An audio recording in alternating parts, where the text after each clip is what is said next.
And the other said, the same thing is with me. I invited 30 people. How come you react differently? It's not because the event is the same.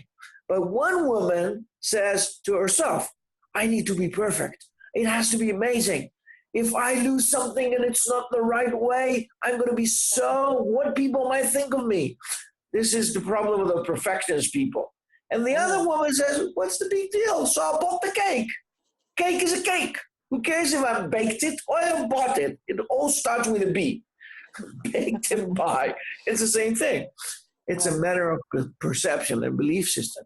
The same thing we have about money. Money is a phenomenon. Money is something which does not have anything for itself. Like an age. Age is the same. Age is age. Some people, look at their age and they don't want to say when they were born because they have an issue with their age. So I say, so care. I'm 91. Big deal. Same thing about money.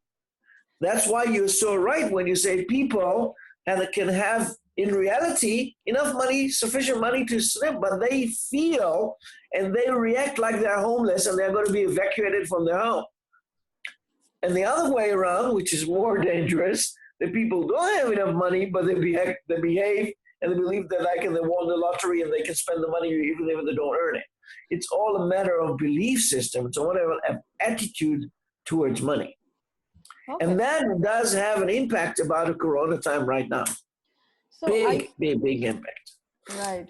What you're saying is that the event of losing my job or the event of my business shutting down actually doesn't have much to do with how I look at, this issue of money. It is all about the belief I have about not having money. Exactly. It's not about, it is connected to money, but the event could be, I might lose my job or I already lost my job or I'm not working and I don't know if I'm going to have enough money to sustain my family. Okay. That's an event. Okay. Uncertainty is an event. Mm-hmm. However, the way I do react to the event is connected to three things. My attitude towards life, whether I'm an optimist in life or whether I'm pessimist in life in general. Right. It's connected to my past history about how did I cope with past crises. Do I gain the resilience? And do I have a history of coping successfully with past experiences or not? And the third one is, do I give myself a possibility for proactive, creative mode? Do I get into what we call the frozen moment? I get into freeze, don't do anything. For example, let me give you an example. People like myself, right? I do lecture. I do give seminars. I do give workshops. Now everything is shut down right now. Oh yeah. Because we cannot interact physically. Okay. Yeah. Now, people like myself, now they can have different belief system. One belief system would say, oh my gosh, I'm lost. I don't have anything. Then what's going to happen? I'm going to wait now and sit and wait and mourn and bitch and say, oh, damn Corona, damn God, damn the world. This is a reactive mode, which is what I call the victim mode of reaction. Mm-hmm. The other way around is, okay, this is the situation. Can I control it? No. Can I do something in order to make the corona go away?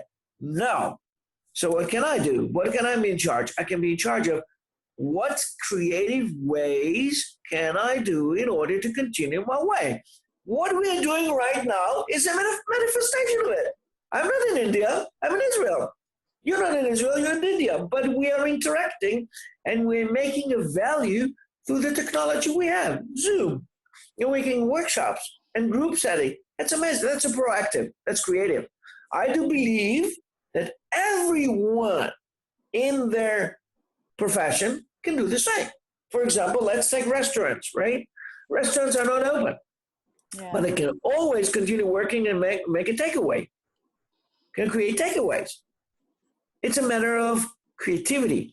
Now, creativity, that's the main topic. Creativity cannot be established out of anxiety. Oh, yeah. If we are controlled by anxiety, no creativity can occur. We're stuck. The only way to become creative is recognizing what is, recognizing without judging. Okay. Listen to what I'm saying right now. Recognizing what is, asking ourselves, what can I be in control of? What I cannot be in control of. And this is an exercise, by the way, I do with all the people I do the workshops. Okay. Yeah. Make a list. Is that something I can be control of? No. Is that something I can be control of? Yes. Is that something I can do something about it? Yes. Is that something I can do about it? No. And when I do recognize the situation as it is, then it lifts up the energy. It opens the energy for creativity. And then new ideas might come. New ideas can become very in a creative way. And you name any profession in the world right now that is because of the lockdown cannot work. I can tell you that by a right attitude, it can function. It can function. It could be a CPA. It could be a bookkeeping. It could be even now the grocery stores are open, right? But even if I talk about hotels, okay, right, tourism, badly affected. That's a bad situation, right? Bad situation. Yep. But listen to this creative way. This is an opportunity to use in order to do renovations. Use the time effectively. Yeah, well, so this is the award we wanted to renovate. This is an opportunity to do something to prepare because it's going to take a while. It's not going to be forever. Let's use the time effectively. What can we renovate? What can we do? This is thinking creatively. And when I sit with my stuff and I say to myself, okay, I cannot open the hotel. I cannot open the restaurant. But what can I do? This can come only when, if I use Gestalt terminology right now, recognizing and owning what is here and now. Owning what is here and now means that I do own it without judging. Judging is, oh, damn it, it's so bad, it's horrific, oh, what can I do? Damn government, this Modi, because of him, this God, when we get into this victimizing attitude, we lose the way of being creative. We lose the way of how can we deal with the situation. And that goes back to the belief system we all have about money. I'm not going to teach you how to make money in this lecture. By the way, in the workshop I don't teach people like, Kiyosaki, Rich Dad, Poor Dad. But the demons are what the belief systems are. The belief systems that we have subconsciously go, oh, no, if I cannot work, I don't have money. If I don't have money, I cannot support my family. If I cannot support my family, I'm a lousy man. If I'm a lousy man, I can get into depression. The only thing I can do is kill myself. Oh, that's a typical anxiety spiral. So easy. You can dive into this spot. But let me be the devil's advocate here, Yaron. Sure. When one is in an anxiety spiral, and I'm sure a lot of people struggle with it, and I'm sure at the back of their head somewhere they're thinking, you know what, it's easier said than done. When I'm in that freeze mode, it's really difficult to come out of it, right? And it's really difficult to get myself to that creative mode. So what's that how-to? Like because you're right, because it is not done, like say, in a spot. You cannot be anxious and creative at the same time. Correct. Right? You cannot. So how do I get out of that then? To you right now, I cannot be talking to you when I'm so scared of shit, the ceiling is going to fall. So the first thing is to reduce the level of anxiety. Believe it or not, it will sound so simple to you that you won't believe it exists. But it's called breathing. It's called SB. It's the opposite of BS. Instead of BS, it's an SB. You're funny. So stop, breathe, stop, breathe, stop, breathe, stop, breathe. Anxiety is a loss of breathing. So if you are in anxiety and you sit and you just close your eyes for a couple of minutes, you breathe deeply. And while you breathe deeply, you say to yourself, okay, I need to be recognizing what is and what isn't Gestalt work. What's here now? And then you let yourself breathe and you let yourself drink a cup of water and you let yourself just relax yourself, getting back to yourself into your balance. Then the energy in the mind is freed. The energy in our brain is lifted up. You see, what happens in the brain, if you search the brain and we are in anxiety, all right, there are certain areas in the brain that are totally locked. If you do an MRI and CT scanning, you will see that. Okay. But if you put breathing inside, and you know, India is the best time for learning how to breathe because we do it in every spiritual meditation we do. Yes. Breathe, right? We practice because we practice in prana, in yoga. We practice breathing all the time. Then we take the level and the level of anxiety. We declare it, right? And we decline the level of anxiety. And then, as I do that, I sit with a piece of paper and a pen and say, okay. And the magic word is, and now what? And now what? I have it in the smartphone. And whenever I open my smartphone, there's a screensaver. And now what? And now what?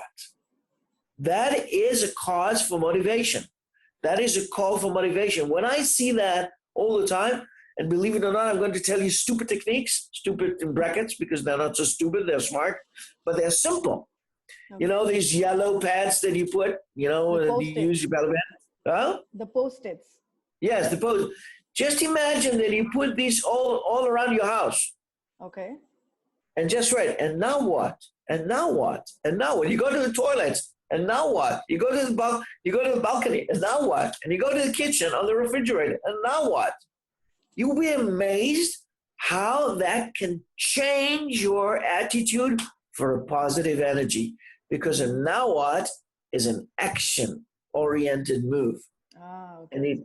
And when you do that, you do not get into frozen moment. You don't get into freeze. Also live by the moment. Action takes you out of freeze. Right. Simple. And now what? And now what? Different colors. Make them in different colors. Let the children make them in colors. That's a family activity. And now what? Also for the children. Yeah, and now what? What are you going to do now? You're going to make dinner with me. Oh, great. Yeah, let's go play games. Yeah, that's great. And when you do that and you sit in your working room and say, and now what? You'll be amazed how creative idea comes to you. Creative idea comes to you. And now what? Now what with 3 dots? You know, the 3 dots are the most important thing. You probably remember the most beautiful speech being done by Steve Jobs, connecting the dots. Someone did look at that? Please do look at that. Connecting the dots, the 3 dots by Steve Jobs, the Harvard University. The 3 dots is not just a mark. It's a continuation of intention. Okay. Let me repeat that. It's a continuation of intention. And intention is mobilizing energy into action. Okay. And it also helps you stay in that moment and not go into the spiral, because at every moment you're asking yourself, now what? So you're in the present moment and you're talking all the about time, action. all the time. And I also want to talk about the fact that you speak of a lot in Gestalt therapy is that we make use of our bodies a lot, right? Yes. And the whole activity of writing it down involves your body, right? And when you involve your body, that's another way to come out of anxiety. Absolutely. Right. So whatever comes to action and mobilizing energy is a proactive attitude, is an action oriented. So if you sit and you write down, and now what? And this is very important. I recommend not only to put it around the house, but to start the morning with spontaneous writing.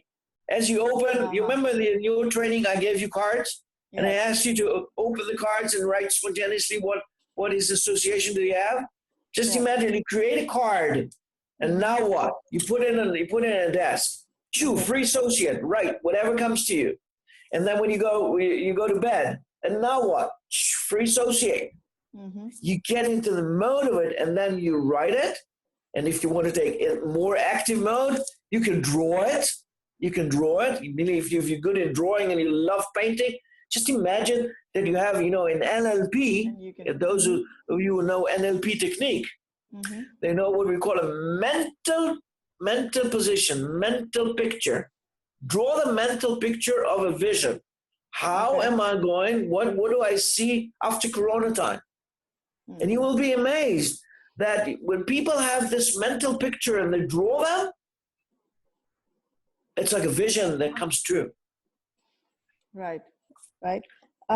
Okay, so what you're saying with free association is that don't just write about what you're going to do, also freely associate as to what's coming. Yes, write about your feelings, write about emotions, ventilate. No, it's not a problem-solving thing. It's ventilate. I feel like, when I'm sitting right here, right now, I feel anxious. And when I feel I'm excited, I'm also excited about the new possibilities that might happen. I'm excited that I've realized, this is not the topic of our conversation, but relating to couple that are locked down. I realized that I can make dinner with my wife together. My goodness, when I was in work, I didn't have time. I came from work very late, and she was tired, I was tired. Now we discover each other, new couplehood, and I can play with my children. When I say, and now what? And I free associate with my feelings, with my thoughts, with my emotions. When you ventilate it, you mobilize the energy. Just imagine it's like a layer. It's a mountain of layers. So if you do not express your emotions, all what's beneath is not released. Creativity can come out of free energy. So you're saying release the negative energy as well on paper? It's not negative. You said negative. Anxiety. I didn't say negative. Okay, the anxiety. There's no negative. I said release the energy. You judged it by saying negative. Sorry. Anxiety, and joy, for me, it's the same. It's an energy. Right. In Gestalt Therapy, we do not judge. We do. No, it's okay. It's okay. No, you trained me in Gestalt, so I know. Don't judge the energy. Energy is energy. Sadness and anger and anxiety and joy and happiness is the same. It's an energy. So release that. The moment you and I start to judge the energy, this is negative, this is positive, we get into a judgmental mode, and then we get very quickly into victim mode, a victim approach. No, it's an energy. So don't just let it go. We just ventilate it. We just express it. Yeah, and it's a good time. It's a good time to express it verbally. Just imagine I with the children and family, for example, I do declare about 10 minutes of screaming every day. 10 minutes of screaming. All the families there. Yeah, damn it, we don't like it. When we're going to get out of this lockdown? And we just scream. Really? And then, so good. It's relaxing because it's not, we do not judge it as negative. Energy needs to be. That's what, remember, when I taught you that the word emotion is combined from two words: energy, motion. That's what emotion is. Energy. So when we want to get the energy to be emotion mode, not even stuck mode. So whatever emotion comes, we just express it. We express it in every possible way. So if you want to scream, mobilize the energy, and then mobilize the energy. But when I do it with my children, it becomes to be fun. Because the children are not in school right now, right? They are locked at home 24/7. They get bored. Mm-hmm. They kill, they fight with each other. So we do it in organized mode because in any way they scream. They scream at each other. But then I declare like a family screaming session. And then, Okay. I hate it. I don't, why I'm good. I want to go out. I want to play soccer. Whatever there is, it releases the energy. It's an energy release. Right. By the way, my big master, as you mentioned, my big master, Osho, Bhagwan Rajneesh, that's the whole magic of his beautiful work. When he talked about active meditation, every active meditation of Osho is about expressing. It's about expressing. Gibberish is expressing. Shouting is expressing. Singing is expressing. That's the beauty about active meditation by Osho. He was ahead of his time because he realized that the only way to feel free really is by expressing, not by sitting in quietness. True. But that's another session. That's another session. That's another lecture. So I just want to quickly cover one more thing and want to come back to the topic that you mentioned about uncovering the demons in the basement. Uncovering our beliefs about money, which primarily bring up this anxiety. Yeah. How do you suggest that we uncover these demons, and then what do we do? Well, here again, it could be usually we do it in our work, in Gestalt session, in Gestalt workshops. Oh, yeah. And when I've been in India in October, there will be a weekend workshop, so we do work about it.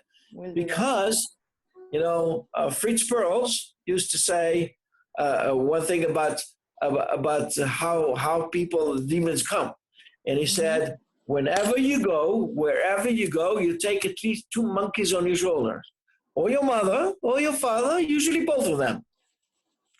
And when I work with couples, and then we become a couple, we go to a whole zoo over there. The baboons and the chimpanzees together.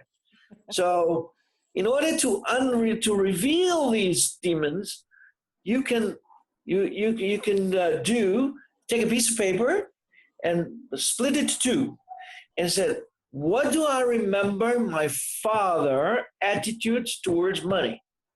And then in the other section, what do I remember my mother's attitude towards money? By the way, in the workshop, in the course, we tend to announce at the end of the session, this is what we're going to do.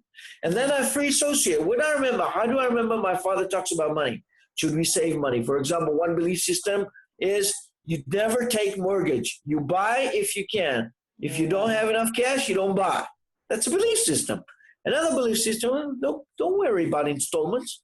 Just spread it to installments about whatever you want. Between couples, there is a big argument. Is it a separate account or is it a joint account? What are the priorities? How do we decide what to buy? We have belief system about anything that it comes in regards to money. And it comes from subconsciously, that's why it's demons, from our parents. We look at the parents. For example, who was in charge of finance?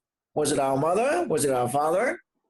How the decisions were made mutually, or usually only one parent was in charge of the finances and the other was submissive? Doesn't matter. It could be the wife, it could be the husband. It doesn't matter right now. But how we remember as children, our parents relate to money.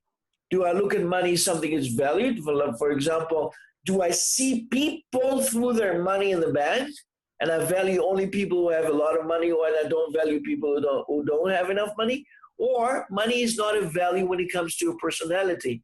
No matter how much you earn, I still value as a respected human being. So this is the way it goes back to our upbringing.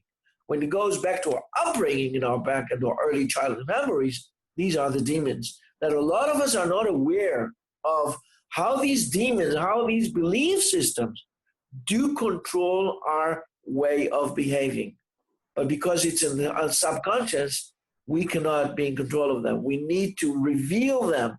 We need to lift them and to really become aware of these belief systems in order to keep them as they are or decide to change them. Wow. Thank you so much. This was really, really informative. I'm done with my questions, so I want to open. Let me just share with you some personal story, okay? Okay. that will reveal a lot about relationship to money right now. Mm-hmm. Okay, I am a second generation of a Holocaust survivor, as you do know, right?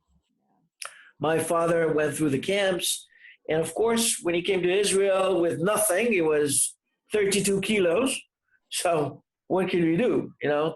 And for him, working a lot was a belief system. The only way you can survive is by hard work. Hard work. There is no way you can earn money in easy way. There is no way you can have passive income, for example. No passive income because that's too risky. No investing in stocks. That's too risky. You work by the hour, you earn by the hour.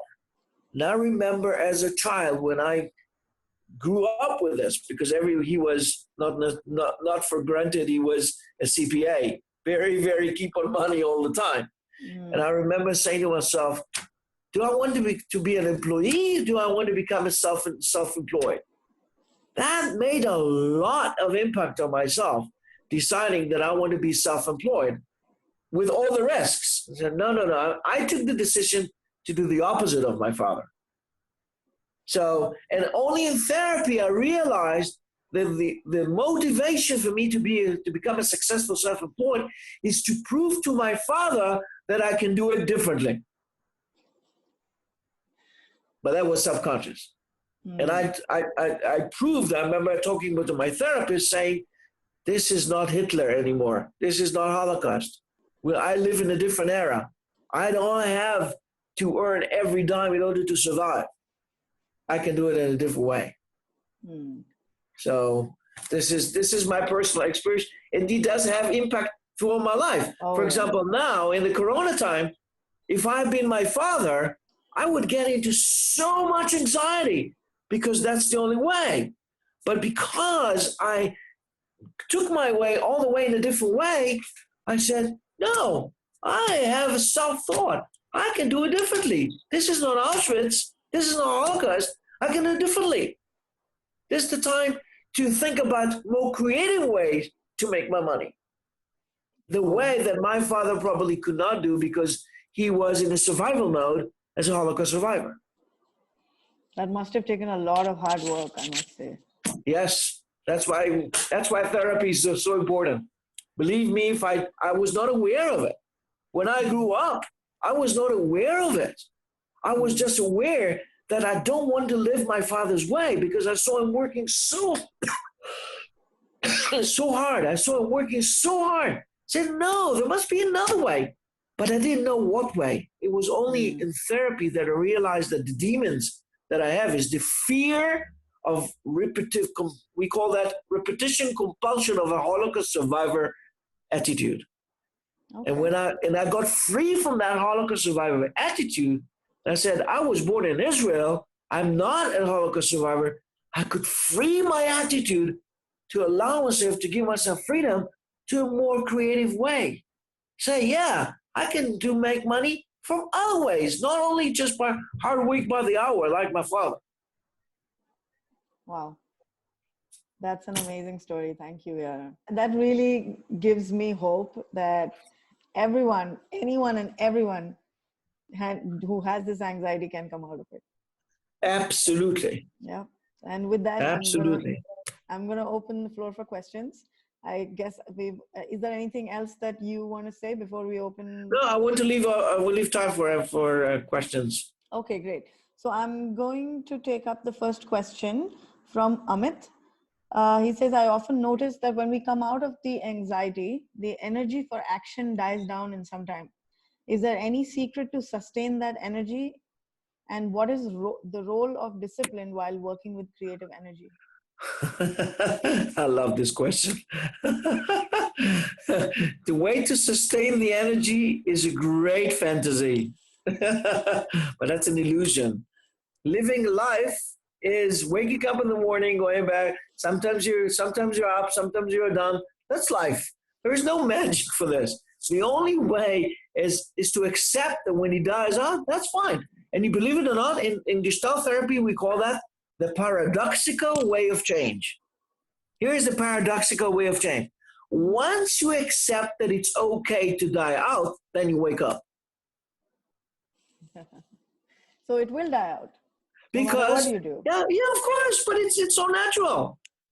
Ma, are you excited 24/7? No. No. Are you sad 24/7? No. Are you angry 24/7? No. This is the AKG from the life. But the most important thing is, you see, what I'm saying is not judging it, accepting life as a roller coaster, which is so natural. Sometimes I feel I wake up and you don't have to have the corona time. It could be in a regular life. Sometimes, not every day you wake up happily to work, right? Sometimes you wake up in the morning and say, oh, damn it, I don't want to work. Oh, especially on Monday morning, right? Yeah. The moment you and I accept that this is human and we don't judge it, that doesn't mean I'm a bad person, doesn't mean I'm lazy, doesn't mean that I don't want to work. Yeah, this is Monday morning. I don't feel like waking up. I want to stay in bed.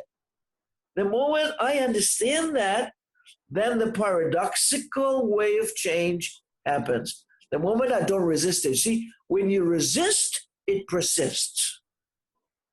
Yeah. When I don't resist my emotion and I do recognize and accept them, then I don't invest the energy on resistance. And when I don't invest the energy in resistance, the energy is free. There is freedom. Freedom, what is the definition of freedom? To go with the flow. To go with the flow. To continue to have the water.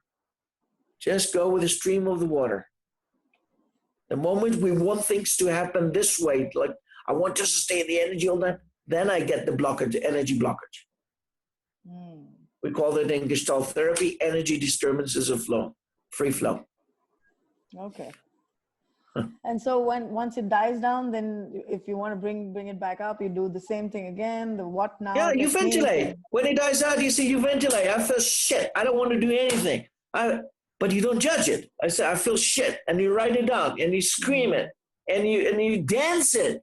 You know, Osho told me once the biggest story, to dance with a shit. That's my own story. Yeah, you remember the dancing with the shit? Story. My favorite story. Yeah. So when you dance the shit, that's so beautiful. And then the shit turns into gold. Right. Great. So we have a question now from Chandrika. She says there's a lot of association of certain emotions as negative. People may not be ready to handle the release of energy. How do we regulate that? That is absolutely true. The moment we value them as negative, all the cultural values come in. Like, for example, this not good to be expressed. This is a negative emotion. But this is what I want to emphasize. There is no such a thing as negative feeling. Negative. Let me clarify that. Okay. Emotion is energy. Energy does not have any connection with culture. Energy is a physical phenomenon. It's physics. Physics, simple physics. All right? The law of gravity and the law of energy. Keeping that, it's physics. Physics doesn't have any culture values. Physics doesn't, you never go to the water and you say, damn it, why are you combined for H2O, H2 oxygen? Why do the water boil in 100? No, I want them to boil in 60 degrees. No, you just accept what it is. This is physics. Negative and positive, it's a matter of culture. All right, because if I grew up in a culture that says that anger is a negative emotion, and I know that because I'm in India a lot, and I know why I'm saying it. Especially when you're then the only way is to suppress it. Yes. But then what happens? I suppress it, and physics don't get in. I accumulate the anger inside. Then comes to the camel who broke the tip that broke the camel's back, and then I explode. Suddenly, one thing, I come home after I accumulated, and my son just says one word, and then I boof, this promotion, I explode. with no relevance to the action. You know that as parent, and we know it as parent. And because I cannot do it with my boss, I might be fired. All right, so I hold it. I will hold it. I'll hold it. I'll hold it. Accumulate it. Accumulate it. Then I come home. Poof! I release it. And if I don't release it, it goes inside. When it goes inside, it becomes to be a disease. True. It becomes to be a disease. Crohn's disease, colitis disease. All the problems that we have digesting is part of unexpressed anger. And by the way, my own definition, you can quote me everywhere. This is, for me, my definition for depression. Okay. Depression, for me, is defined as you kill the wrong person. Instead of killing outside, you're killing inside. So no, there is no such a thing of negative emotion. What is important, that you create a protective nest. That's why all the meditation that we do, the active meditations that also created, are a corrective sphere for expressing the emotions without hurting one. So for example, I tell you what I do. I tell you what I do. When I for example get angry at someone, and I know I cannot express it. When I come home, I close the windows of the car, put huge music, and I scream and I curse and I say the F word, big, till I just unwind. And then I get home to listen to my children and to my wife. Because energy needs to be mobilized. That's the most important thing. You don't have to be angry at someone. You need to express anger. That's a big difference. So you express your anger, but don't express it at someone. Exactly. What we do by mistake, when we do a mistake, we look for a victim to express our anger. Yeah. There's one aspect that I wanted to add to that, and I think Chandrika alluded to that. In India, culturally, where a lot of us stay in a joint family or stay with parents, stay with more members in the family, right? We can't come home or rather, if we are dealing with these negative emotions, we are judged a lot sometimes by our own family. Right. And this thing that you spoke about, releasing energy, when you do that, sometimes you're actually judged by the family when you're doing that. So, first of all, there is no way you can overcome judgments. So accept judgment as natural consequences. Don't judge them. First of all, don't judge the judgments.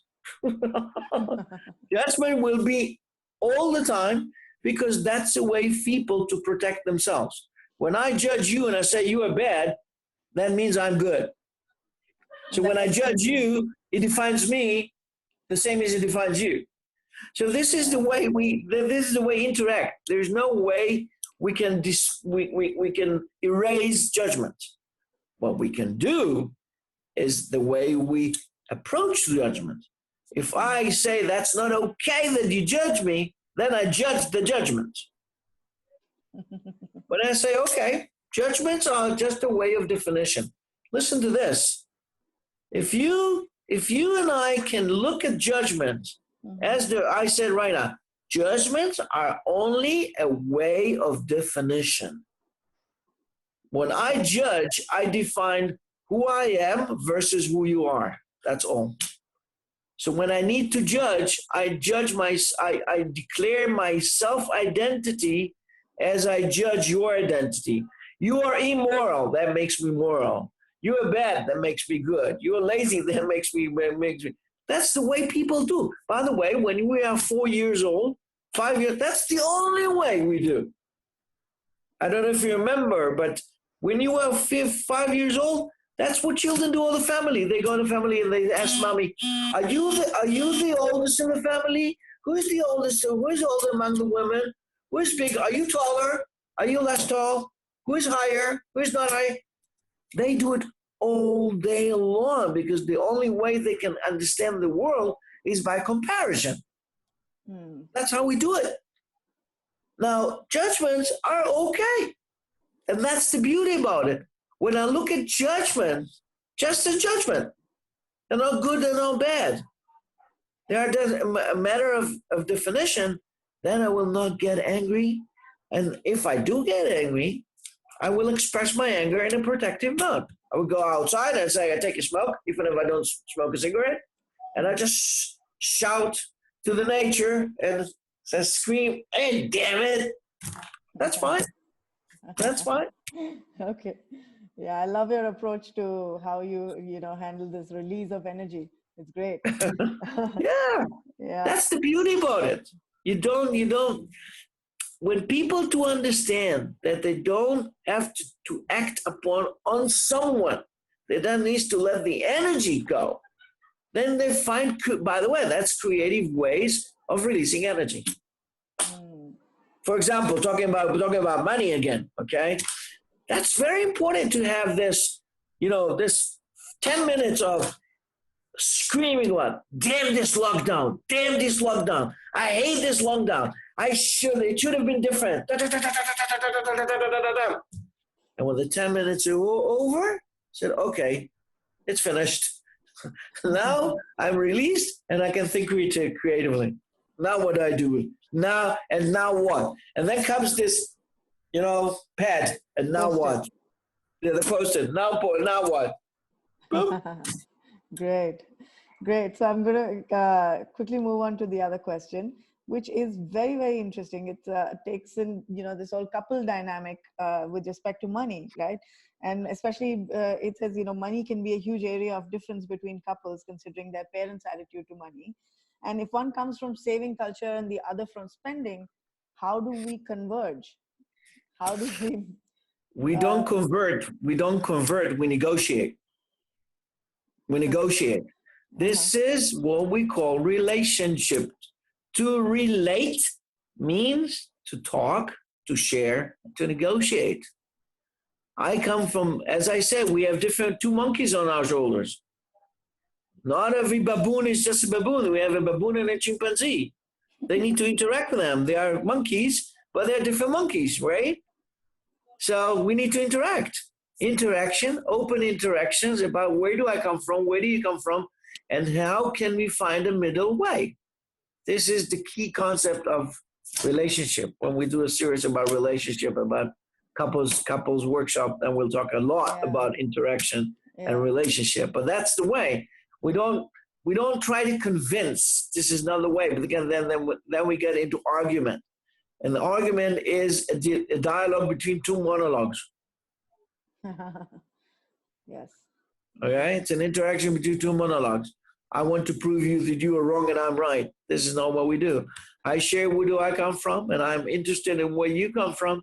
And I said, how can we negotiate and to come to a middle way? Because as a couple, we are a group and we need to make mutual decisions. True. By the way, so sometimes it will be, for example, we'll decide that we adopt a third way. Sometimes I say, okay, let's go my way the first month. And if it works, you will clap a hand and say, bravo. And if it doesn't work, I'll hand it over to you. So then we'll go your way and then we'll see if that works. It's about respecting and sharing. Well, that's super helpful. Thank you. And while we're at that, before we get to the end of the session, we still are not.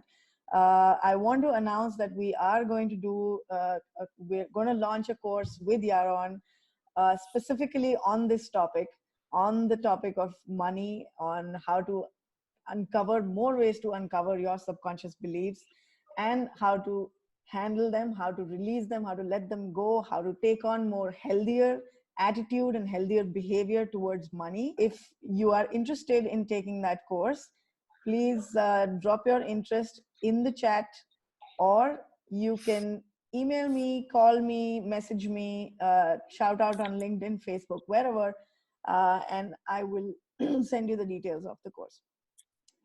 So with that, I'm going to go quickly to the next question. So the question is from Amit again. It says, do you see energy or money and the energy around it? Do you think that it will change? And what kind of change do you think will happen? Well, that's a perfect question to go to Bitcoin. That's a perfect question to go to Bitcoin or to see whether we're going to use we're going to use money, because now we are moving from real money to all kind of technology, like transferring money through applications. We can do it everything through we can bring transfer money from one each to the other through just a click on the smartphone. So everything changes when it comes to relationship to money.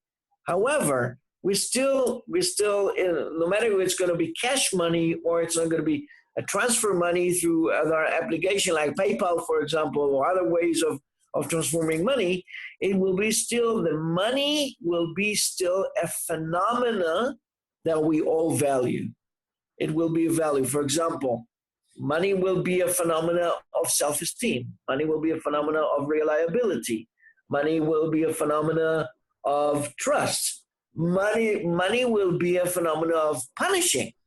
Like so you will pay for that. You will Oh pay yeah. for that. That's money has a lot of symptoms with a phenomena to because every behavior in our life when it comes to relationship is involved with money. Yes. This Yeah. is something that, and the beginning of my course, don't quote me, but the beginning of my course says that two major important things in our life that we don't dare to talk about it: money and sex. So they are interrelated. Women, for example, when there is a fight between the family, so women tend to punish men with sex, and men tend to punish women with money. I'll take your credit card, and I forget about sex tonight. This is what we do. This is the way people react. So money has a lot in our lives in every moment. And in the course, by the way, we'll talk about the subconscious belief system when it comes to money. Like, because I earn enough money and you don't earn enough money, I'm superior than you are. BS. BS, right? That defines who I am. The money I have in the bank defines my identity. A lot of irrational belief system, as we call it. Wow, that's a great perspective. Thanks. So the next question is by Nandini. How to shift from a relative mechanism, feeling sad by looking at those who have more money than you, or deriving some satisfaction by looking at those who have less, to an absolute way based on our current resources. As I said Especially before, in there these is times. no way to avoid comparison. There is no Oh, way in life to avoid comparison. And this is also part of recognizing and owning. We do perceive reality by comparison.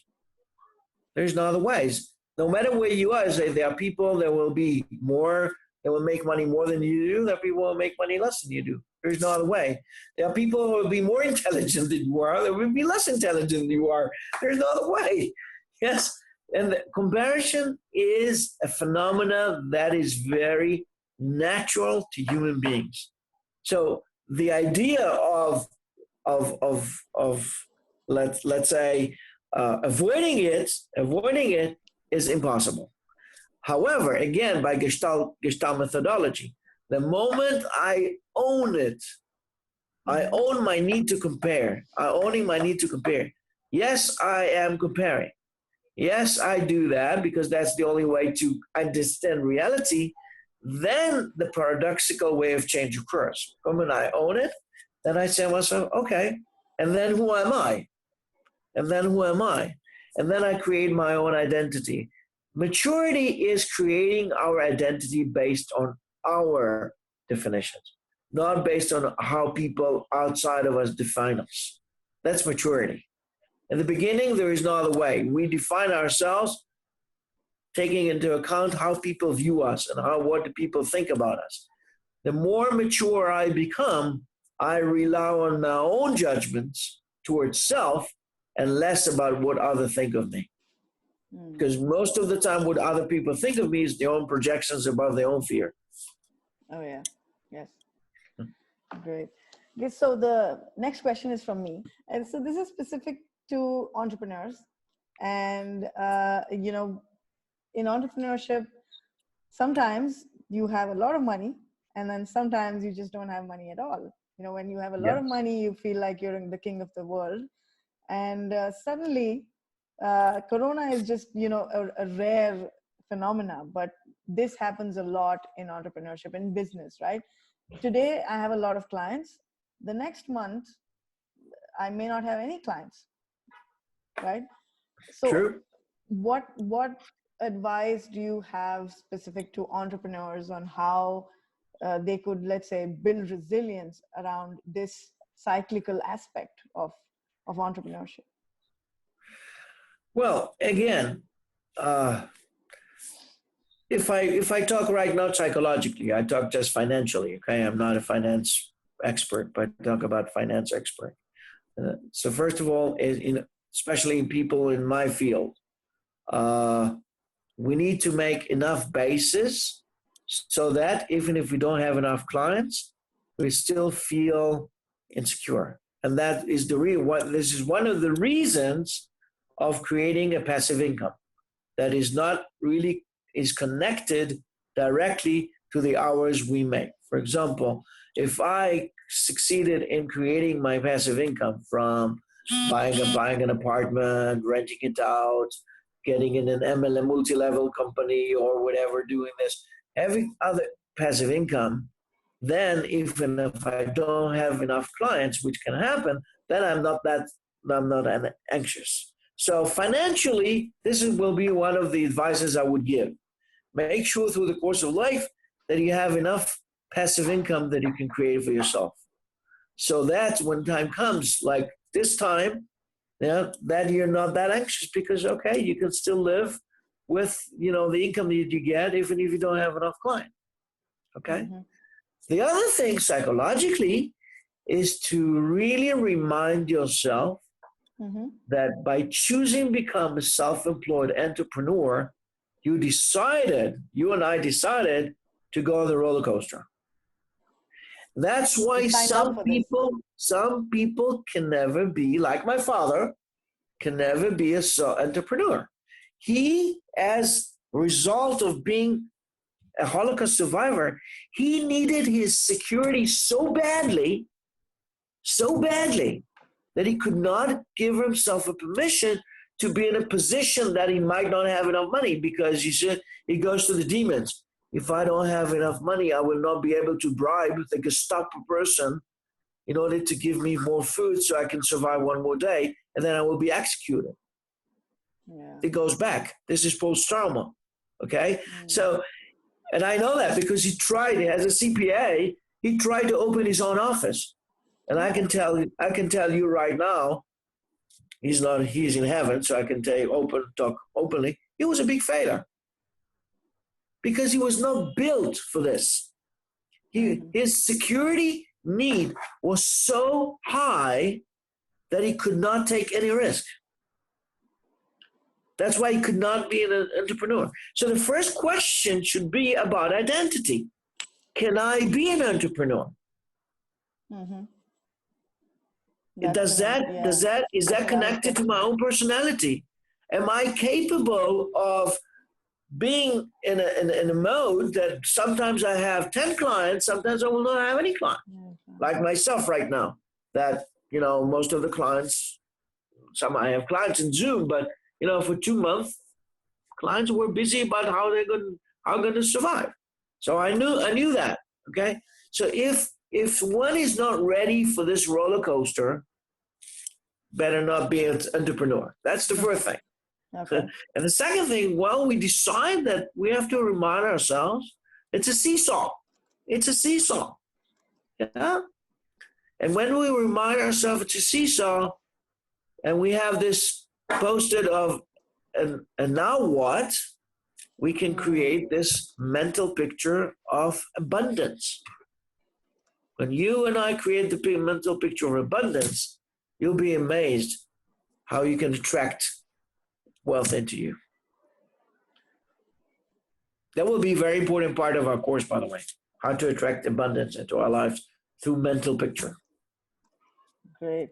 Let me actually put my contact details in the chat for everyone to see, so that if you want to join the course, you can contact me at nidhi@bizwizeconsulting.com, or call me or message me at 96633888085. And just one last question, Yaron. And this is specific to women. Yes. When women entrepreneurs and women professionals and even non-working women, we perceive money very differently, is what I feel. And I know for a fact that at this time, given the responsibilities that we have at home and at work, we are under immense pressure, specifically related to money. True.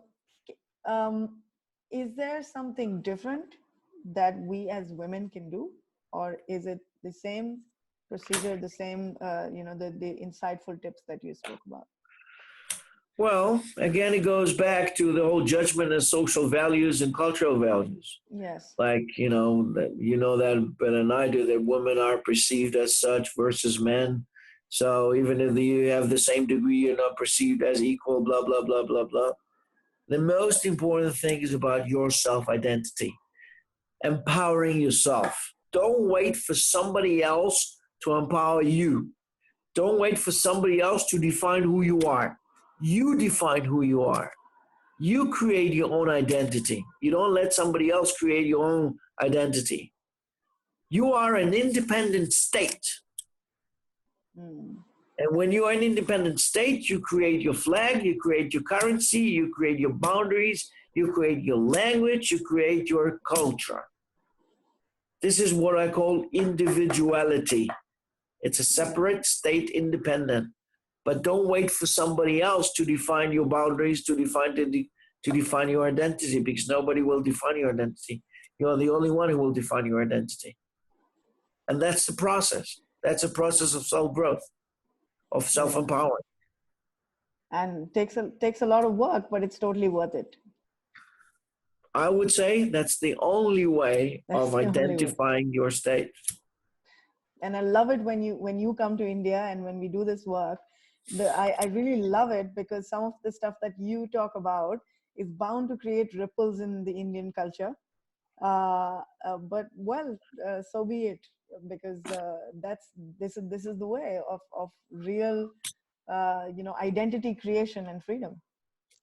I'm not an Indian, but I have an Indian soul.